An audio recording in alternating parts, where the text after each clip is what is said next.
kailangan, aside from total control. Kasi gusto nila, ultimo yung pagkain ninyo.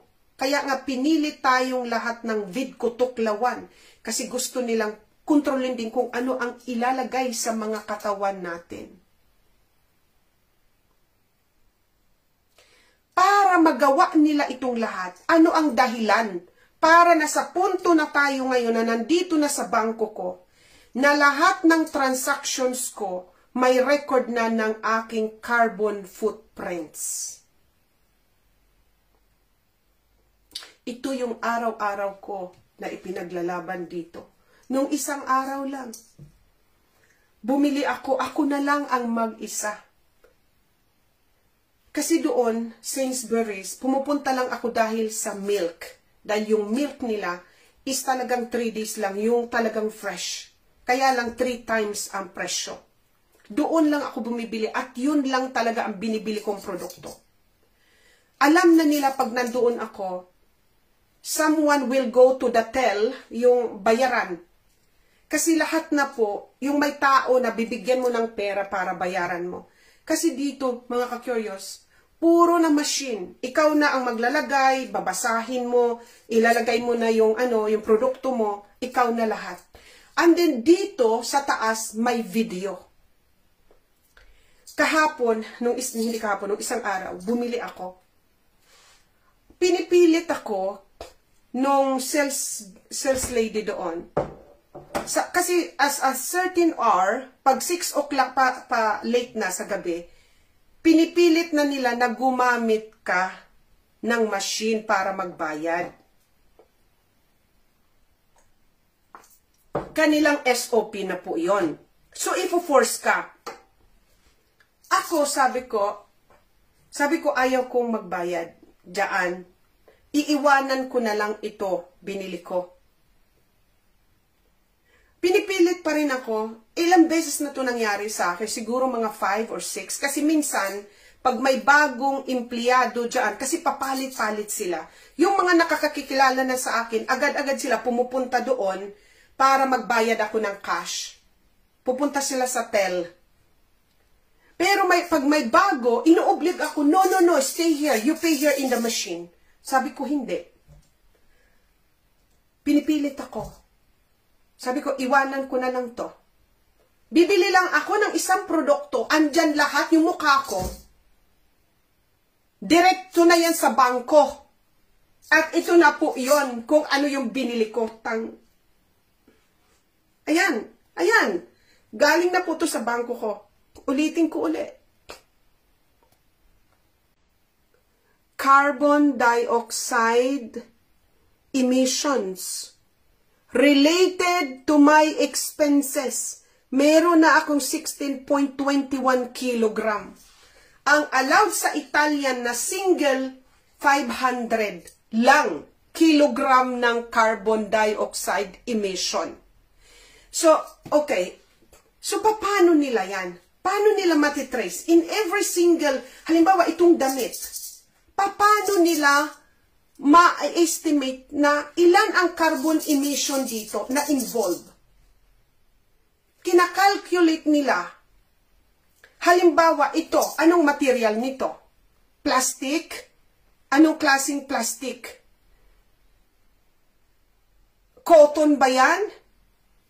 Tapos, kaya nga ngayon, mga ka-curious, yung mga bagong damit ngayon, bawat bibilhin mo, may mga nagbebenta na po, na nakalagay, believe me, pag doon sa tag, nakalagay na ang carbon emission, kung ilan ang na-consume na carbon dioxide dito sa pag-produce ng damit na ito. Mula sa mga dye, sa mga pangkulay, na-i-estimate nila kung ilan ang ginamit na carbon dioxide. Halimbawa, di ba yung may mga dye, ang sabi nila, yung mga dye daw ay nakakasira yun sa environment kasi may mga chemicals yun na nakapagpainit. Huwag nyo na akong tanungin kung ano yung mga binuksan ko. Kung ano yung mga, hindi tayo expert. Pero kinakalculate nila kung ilan, kasi yung mga, may mga plastic, yung mga damit natin, pag hindi cotton, pag yung mga polyester, plastic yon. Okay? So, alam nila kung how much ang nakukonsume na carbon dioxide mula sa itong damit, ilang ano yan ang nakonsume. Di ko alam, huwag nyo akong tanungin kung magkano, kung ilan.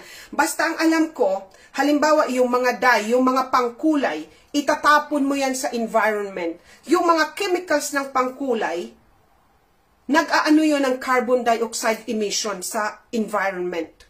Huwag niyo akong tanongin, hindi ako expert dyan. Mag-research kayo kung ano kayo, kung interesado. Tapos, isa pa, from the moment na nagawa na, buo na siya itong damit, no, galing sa China. And then, ita-transport yan, yung damit ko, dito sa UK. So, yung transportation, yung pagsakay sa airplane, yung airplane mo, nag-i-emit, di ba, yung usok ng airplane, carbon dioxide emission, yung carbon, in a form of carbon monoxide. Yung carbon monoxide, yung mga nanggagaling sa mga, ng sasakyan natin, yung combustion. Di ba, yung mga sasakyan natin, may mga usok, carbon monoxide yun, it's still a carbon. So ngayon, from China, itong damit ko, i-transfer dito sa pamamagitan ng airplane. So yung airplane, may emission niya ng carbon. Yung usok ng airplane, kinakalculate nila yon. So bawat buksan ninyo ang isipan ninyo. Sinabi ko to 3 years ago, na ultimo lahat in every purchase, may record na, uminom ka ng gatas. Ito, kasi ang pinagdidiskitahan nila, pag pumunta kayo na topic na natin ito, gusto nilang alisin ang gatas sa 2030. Kasi nga ang gatas galing sa cow, galing sa kambing, maraming pinagdadaanan yan, di ba? Mga gatas. O sabihin na natin sa baka. Now, uminom ka nito, bumili ka ng 500 kilogram ng carbon footprints. 500 lang. Samantalang, Gigimonjo, ako, itong bangko ko, hindi ko to ginagamit. Nagkaroon lang ako ng 3 transactions itong time na sinabi sa akin, kasi hindi ko to ginagamit. So, hindi niya matatrack yung mga binibili ko araw-araw. Tingnan nyo ha. Ayan o. Ang nakalagay dito, CO2, my emissions. CO2 emissions ko. Ayan o, 16.21 kilogram. Iputragis, 3 transactions ko lang ito dahil hindi ko ito ginagamit. Ginagamit ko yung isang bangko ko sa mga travel abroad ko. Meron na akong 16 kilogram ng carbon dioxide emission.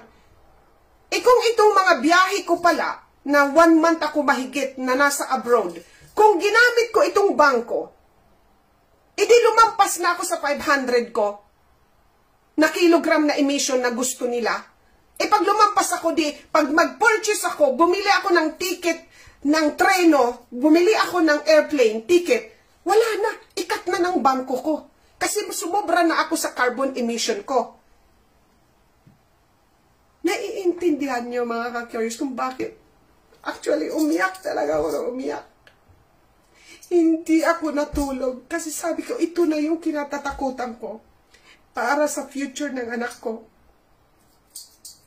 Ayaw ko na sanang umiyak, pero mga ka-curious, ito talaga yung sa lahat ng balita na ayaw kong malaman. Ito na po yun. Kasi sinasabi ko sa inyo, pag once na hinawakan nila ang pera ninyo, wala na pati kaluluwa ibebenta ninyo. Pag pera ni-involve. Kaya napapraning ako magtatawag ng mga tao. Kagabi, Sir Alrin, kapatid ko, kaibigan ko sa Amerika. Kasi yung asawa ko, hindi ko naman mapagkwentuhan dahil gustong-gusto nga niya ito eh. It's crazy. It's crazy. Kaya I need, para akong mabubuang. Sabi ko, my God, the same words that I have been saying 3 years ago, it's happening inside my bank. Your emissions generated with this operation. Sa isang operasyon mo lang, sa isang binili mo lang, meron kaakibat na nakalagay na carbon footprint mo. Emissions generated with this operation, sa isang operasyon lang. Tapos magtataka kayo, paano nalaman ng bangko lahat ng pinipurchase mo? Kasi nga, lahat kung saan ka pumunta,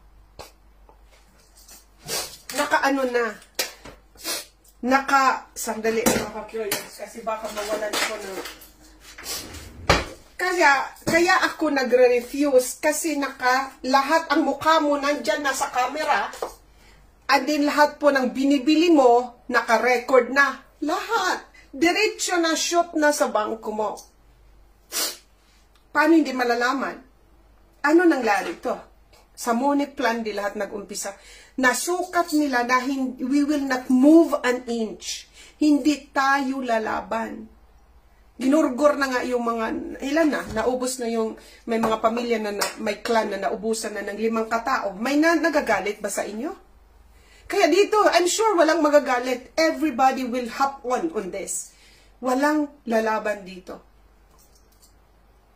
Kasi nagawa na nila sa bilyones na mga ota. Milyones nang na ganyan, ang mga ota hindi pa rin nagsasalita.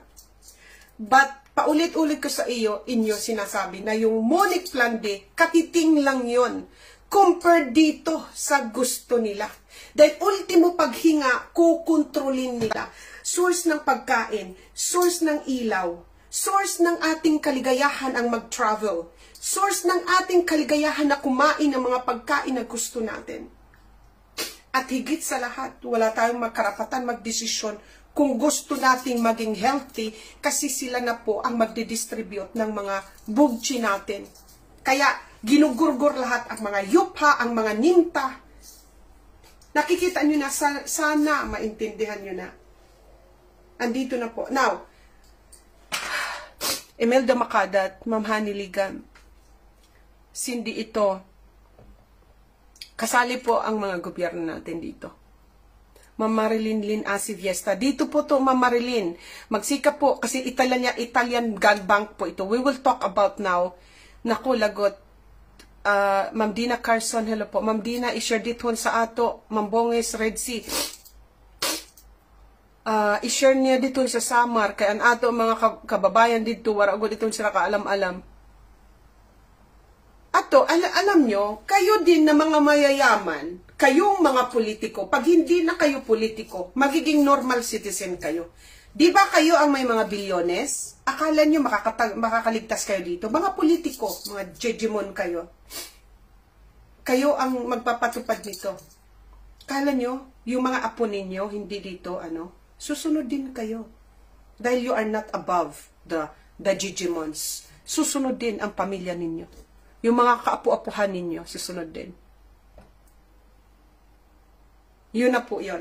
Now, pasensya na, ayaw ko na sanang umiyak. Pero talagang I hate seeing myself, but itong the whole night, hindi ako natulog. Okay, Google po ito. Google told me this. Yes, Italian banks are implementing carbon footprints initiatives. For instance, mga gli italiani sono qui, è arrivato il controllo totale, a voi. Che sono le banche che fanno che implementano questo. Banca d'Italia, pinakamalaki ang Italian bank, has a program to reduce its environmental footprints. At Intesa Sanpaolo has developed a tool to monitor its carbon footprints. Banca d'Italia. Intesa Sanpaolo ang pinakamalaking bangko.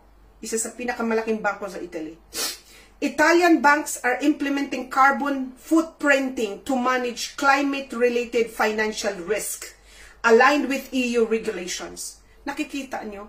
Kasi ang sarap pakinggan, para daw ma-manage ang pag-init ng mundo. And meet sustainability goals. This practice helps them assess the environmental impact. So, ano ang mga bangko sa Italia? Ulitin ko, Intesa Sanpaolo. Okay. Unicredit. and Banca d'Italia. These banks have set targets. Nag-set na sila ng carbon neutrality measure for emissions. Ito pa, BPER Banca has also committed to reducing its greenhouse gas emissions. Ayan, sinasabi na greenhouse gas, pag-alis ng mga nitrogen, pag-alis ng carbon dioxide, ito, BPER Banca. Now, ano pa sa mga taga-Europa naman? Numerous European countries and their banks have implemented carbon footprinting. For example, sa Germany, hi Ma'am Rexy, sa mga ka-curious natin sa Germany. Ma'am Rexy, magtsaga po kayo. I know, alam ko po na lagi ka nag-share, pero this time, mas mag-share pa po kayo.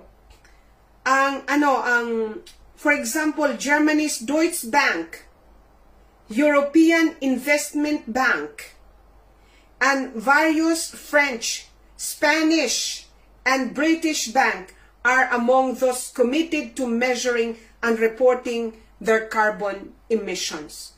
So, andito na po, hindi lang andyan ang sa Deutsche Bank ng Germany, and then yung European Investment Bank, ang French banks, dito na sa UK. The corporate, okay, yes, pati Lloyds Bank. Tagis na to. Lloyds Bank Banking Group publicly reports its carbon footprints as part of the sustainability strategy. The bank has set ambitious targets achieve net zero. Gusto nila ma-zero ang carbon emission by 2030, which include reducing direct emissions, energy consumption. Sabi ko nga sa inyo, pati yung pag-consumption natin, yung konsumo natin ng energy, and financed emissions, yung ating mga pambili. Kaya nga naglagay sila ng mga metro na smart meter. Kasi para yung konsumo ng energy, naka-record na rin. Sabi ko nga, i-research ninyo, meron smart refrigerator. May mga cameras na yan na alam na nila ang laman ng ref mo. Kung meron kang yogurt, kung meron, halimbawa, nagsisinungaling ka, hindi ka bumili kasi, halimbawa, nandoon ka sa isang meron, may bakahan, tapos nangihingi ka lang. Pero makita nila, kasi yung mga refrigerator, may mga cameras. Yung mga smart refrigerators, may camera na yon para malaman kung may karne ka, may mga yogurt ka doon, cheeses, at kung ano-ano. Alam nilang lahat. Now, ano pa yung nireport ko sa inyo sa Amerika? Yung infrastructure bill. Naalala nyo?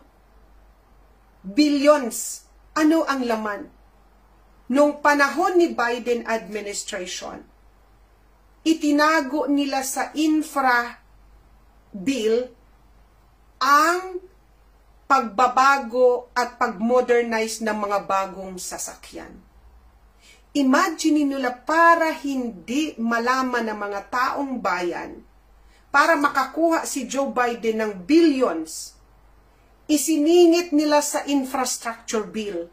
Na infrastructure yung gumagawa ng mga kalsada, yung mga tulay, yung mga bridges, mga buildings.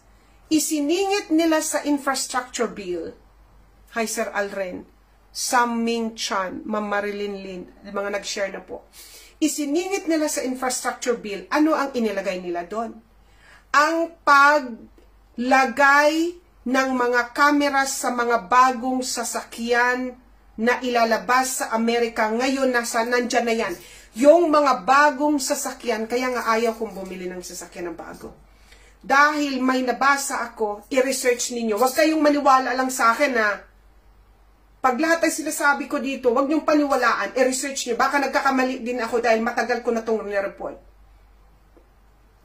may nabasa ako na yung isang sasakyan mo may 10 camera. 10. Merong camera na nakatutok sa mata mo. Meron kung ano yung body language mo habang nagda-drive para pakinggan kayo kung anong pinagsasalita natin. Lahat. Yung overspeeding mo. Bakit, mga ka-curious? Kasi simple. Yung mga sasakyan natin na mga i-introduce nila na electric vehicle kasi it is also for control. Pag sumobra ka na sa carbon footprints mo dahil sa nagbiyahe ka ng malimit, yung mga sasakyan na bago, alam na kung ilan ang nakonsumo mong gasolina, saan ka pumunta, kung sa pamamagitan ng mata mo, okay ka ba mag-drive, nakainom ka ba, lahat ng pinag-uusapan, ako pa naman mga curious, mas gusto ko yung pinag-uusapan sa sasakyan. Yung mga, kahit mga intimate na bagay, kasi parang ang sarap na nasa nature ka. Ibig sabihin, I talk many things pag nasa car ako.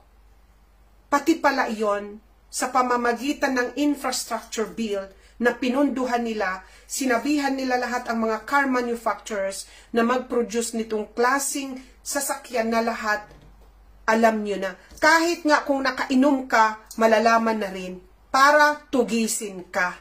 Yun naman, para pagmultahin ka, para ikulong ka. Yun po yun, but it's not for your safety. It's for control.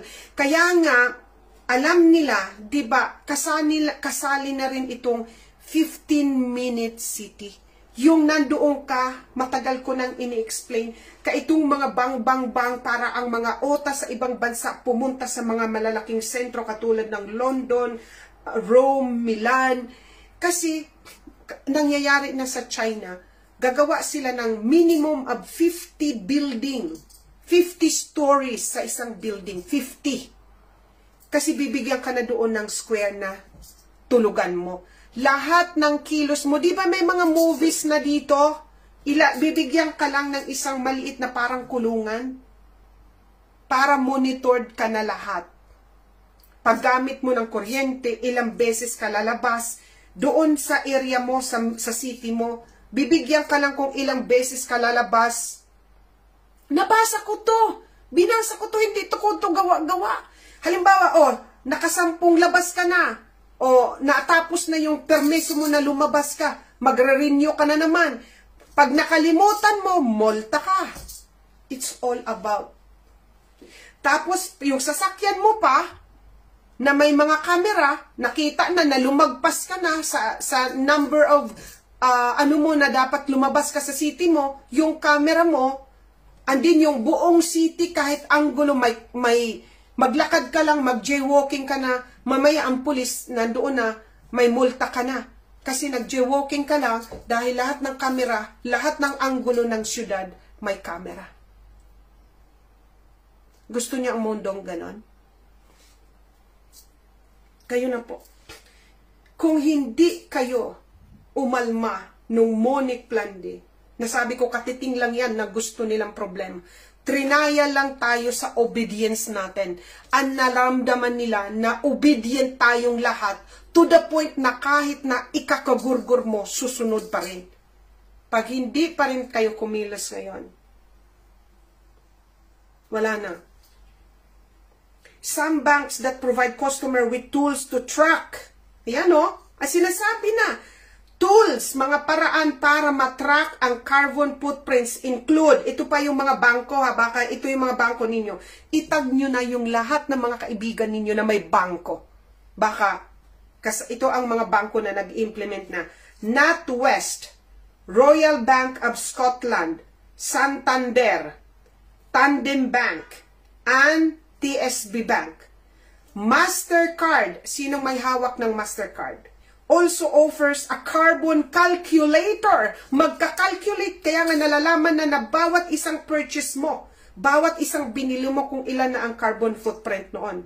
Ang Mastercard yung ginagamit yung pangbayad araw-araw.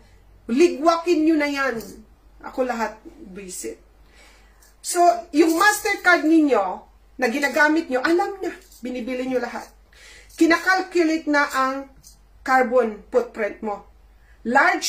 Sa Amerika naman, large American banks such as JP Morgan, of course, ang JJ mo na pinakauna, JP Morgan Chase, Capital One, Wells Fargo, Bank of America are implementing various technologies. These banks are utilizing AI, ginagamit na ng AI, and machine learning. Mga machine na natututo na. Kaya nga sabi ko sa inyo, yung hindi pa rin naniniwala, ang sabi, ay, walang makakalagpas sa brain daw na ginawa ng Diyos. Mali. Kasi may AI ngayon na they are also learning. Pag meron silang mga input lahat ng tao, ina-upgrade nila yung kaalaman. Kaya endless. Ikaw, ang alam mo, isa lang, ang AI, billions, trillions ang alam ng AI. Kaya mali din yung sinasabi, wala pa rin lalagpas sa utak na ginawa ng Diyos. Hina-hijack nila.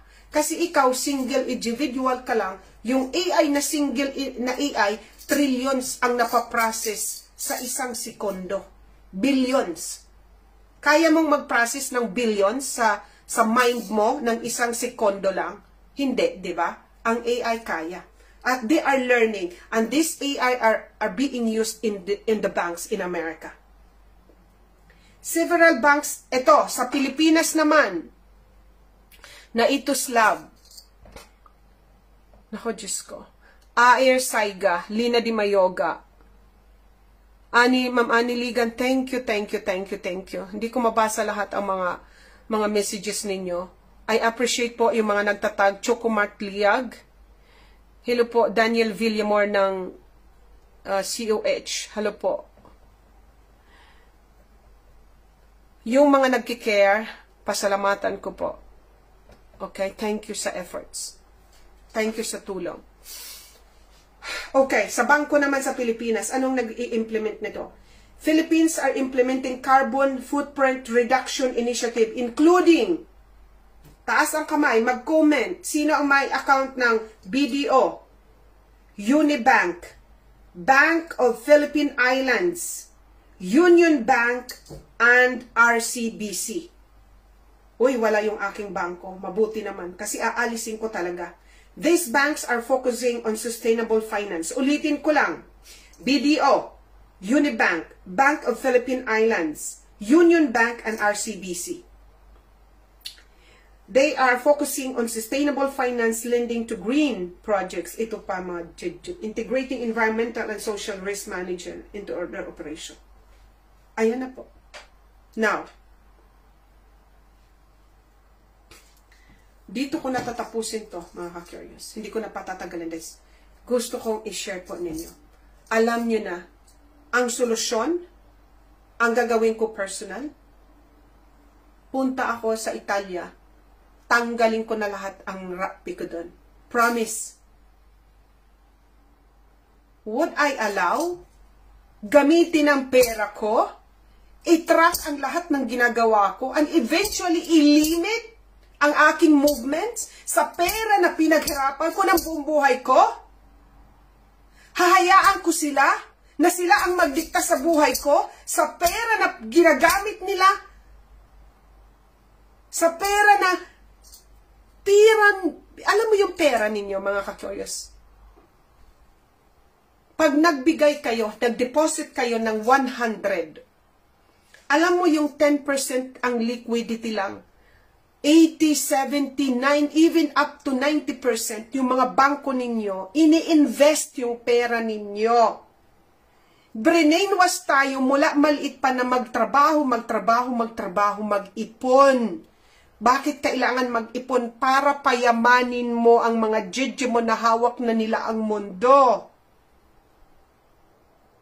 Tinuruan tayo, brainwash na masiki, magpakamatay ka, mag-ipon ka, tapos pag nag-ipon ka, hindi mo na nga maubos yung pera mo kasi nagtrabaho ka ng hanggang 68 years old, ilang taon pa na, hindi mo nga na-enjoy yung pera mo, patay ka na. O kaya hindi ka pa mampatay, ubos na ang pera mo sa pagbili ng gamot din nila. Bakit ka bibili ng gamot nila na sinadya nila magkakit sa karin sa pamamagitan ng pagbigay ng sunla sa mga pagkain, sa hangin, sa kung saan-saan, sa bigto, sa toothpaste, sa toothbrush, sa mga kinakain natin, sa environment natin, sa pag-spray-spray nila? Hahayaan nyo? Nagpapakauguba tayo? Guba ganon? Para ibigay sa kanila, payamanin lang sila ng payamanin.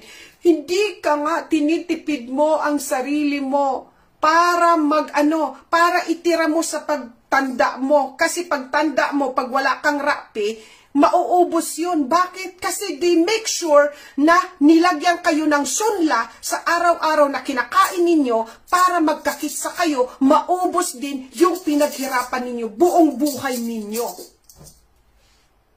Pag hindi pa kayo nagising, pag hindi tayo kumulas ngayon, anong gagawin nyo? Gumamit lalo ng rapi na cash. Tanggalin nyo yung mga pangalan ng mga koso, na sinabi ko sa inyo. Walang ibang magbibigay ng solusyon. Tayo lang. They are trying. Again, pag tahimik tayo dito, katapusan na po. Okay? So, dito na lang. Bye-bye. Bye-bye. Kasi tapos na po